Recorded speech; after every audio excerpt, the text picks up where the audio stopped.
Good morning. Do you know what time it is? Because it is time to do our matchups. Week 2 matchup starting at the bottom. Wonder Wolf versus Turd Ferguson.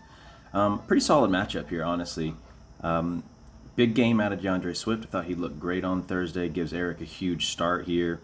Both of the teams, I think, have questionable QB2s. I think that's going to be a big question for both sides.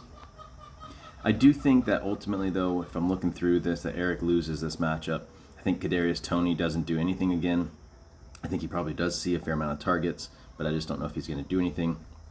And then I noticed Travis Kelce got 22 points, and that's a pretty big projection. I think he's probably still got a lingering issue here. I don't think he hits 22 points, but also Kadarius Toney sucks, and they don't have a whole lot of people to throw to. So I could be wrong, but I'm giving the win here to Paul's Wonder Wolf team. All right, next up, RBs Do Matter versus Mike's Kittlebit O'Connor. No QBs for Mike here. That sets him off on a bad start right off the bat, so not great for him. Good start for running backs. For our running backs don't matter here. He's got TJ Hawkinson, let me show you, 27 points, projected at 13, so that gives him a nice little bump. We've got Amari Cooper and Melvin Gordon as some of the bigger question marks here for me. On Mike's side, I do think this is going to be a pretty easy win, though, for RBs Don't Matter. All right, next we're going over to Linden versus Vince's Cancer Boys. Obviously, Kirk Cousins had some great Q4 play this weekend or this Thursday, sets him up nicely there. But, you know, what we look at when we get down to the bottom, we got Linden over here starting Odell Beckham in the Superflex, and obviously that's never going to be something good for you, for your team's odds of winning. I think this should be an easy win for Vince, even with a slow start on Thursday. I think Vince ends up pulling off a win here.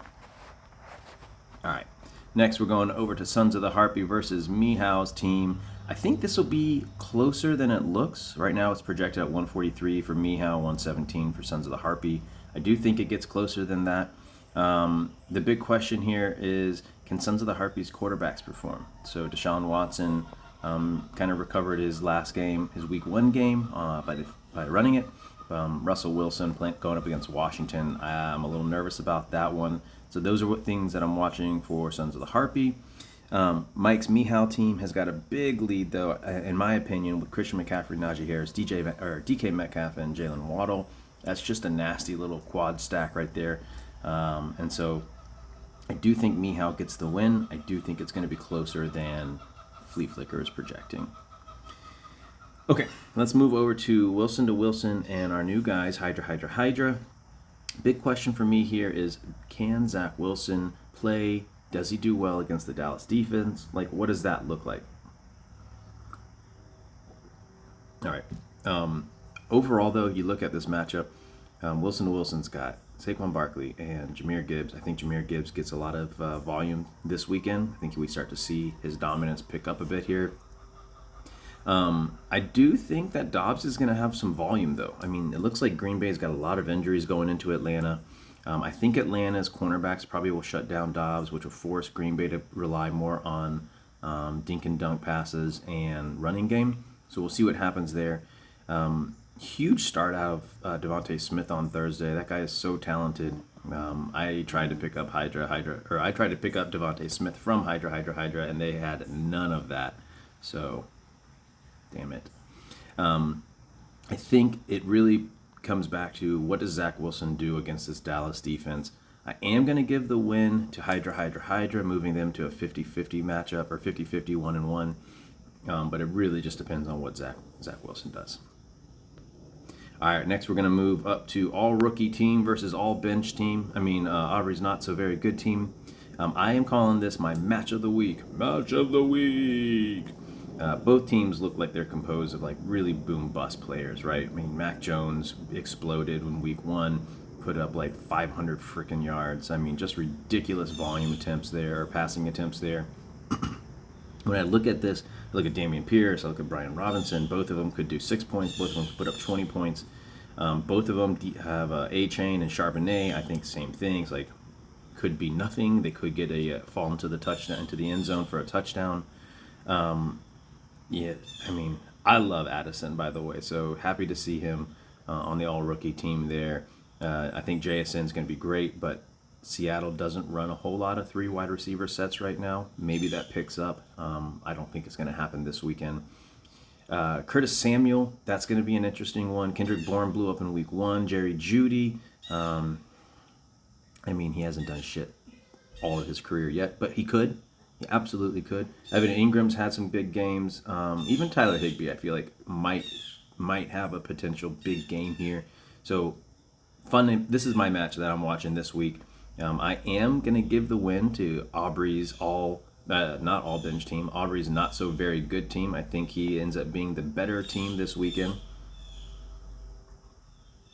And pains me to say it, I think he moves to 2-0.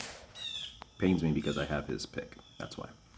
All right, next up we got Katie's chubby little hands versus Ian's Dodd take Mahomes, and Ian did not take Mahomes. He gave up Mahomes this offseason, and in response, he was able to get this guy, Trey Lance, down here at the very bottom. Obviously, he's not starting Trey Lance in his super flex spot. Instead, he's got Kyron Williams. I just don't think... I don't know. We'll see what happens. I'm not sure that's going to be a good play for him. Obviously, whenever you don't have 2 QBs, it puts you at a deficit right off the bat. Even with Alexander Madison absolutely looking like he's not that guy on Thursday, only giving Katie 3.8 points. I do think that Katie squeaks out a win here. Flea Flicker obviously has shown her a 78% chance, but their algorithm sucks ass, so who knows. But yeah, I'm giving Katie the win here. And then last up, you got Peter versus myself. Brock Purdy, 17 points. I think he looked fine. He did what he needed to do. I think he gets going again pretty quickly against the Rams. Obviously, we all love Herbert.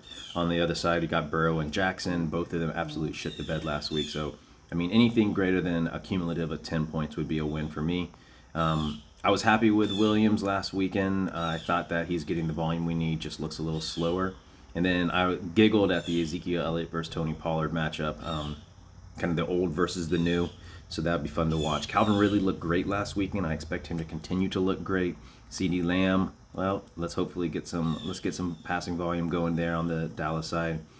Outside of that, it's not super exciting. I know Hopkins is dealing with an injury, so maybe a little extra volume to Burks. I think Hunter Renfrow, I think they actually start to use Hunter Renfrow. I don't think he even had a target last weekend. So I expect Hunter Renfrow to get going a little bit this weekend. I think Hunter Henry's a great start as well against Miami. Yeah, we'll see. I do think I end up with the win here, but I think it'll be a fun matchup to watch.